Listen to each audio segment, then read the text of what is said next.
The Bugle Sport and News Bulletin with your hosts Veronica and Lindy. Good evening, Kiama. I'm Veronica and welcome to the Bugle Bulletin, your local news roundup every Monday evening. The Kiama by-election campaign is heating up with pre-polling to open this Saturday ahead of next week's big day on September 13.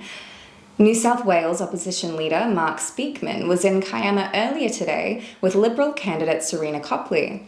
They called on New South Wales Premier Chris Minns to rip off the red tape, which is preventing housing being built at Spring Creek near Bombo Quarry. Since 2021, Kiama Council, on around half a dozen occasions, has called on governments to lift the restrictive covenant on the Spring Creek land.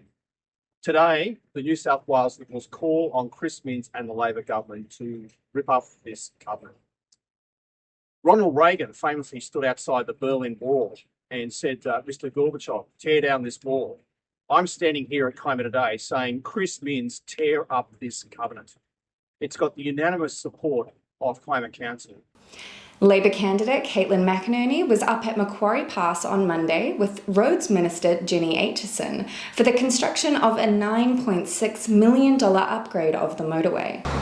It's great to be here at Cascade Falls. Last night we started work on a significant piece of work to upgrade Macquarie Pass. It's a $9.6 million investment by the New South Wales State Government.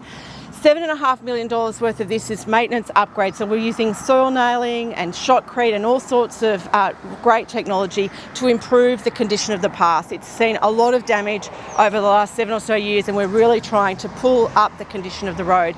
We're also putting in $2.1 million worth of safety upgrades through the Towards Zero Safer Roads program.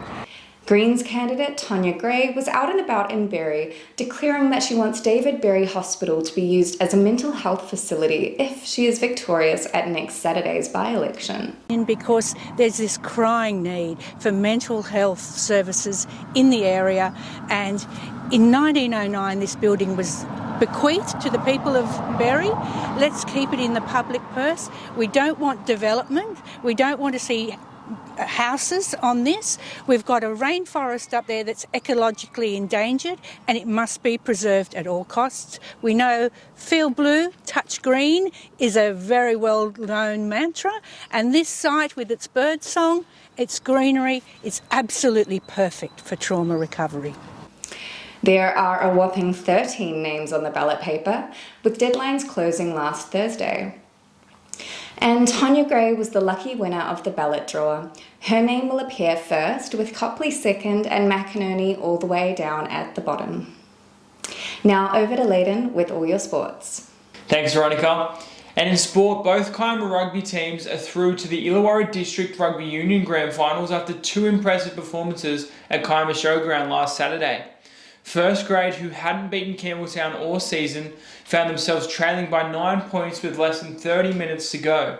But three brilliant tries from Kiama, two of them sparked by some outstanding play from former Dragon Junior Ramon, turned the tide and secured them a thrilling 38-26 victory.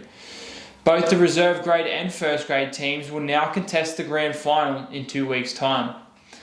And in rugby league news, the Kiama Knights fell just 17 for and against points short of claiming the Group 7 minor premiership.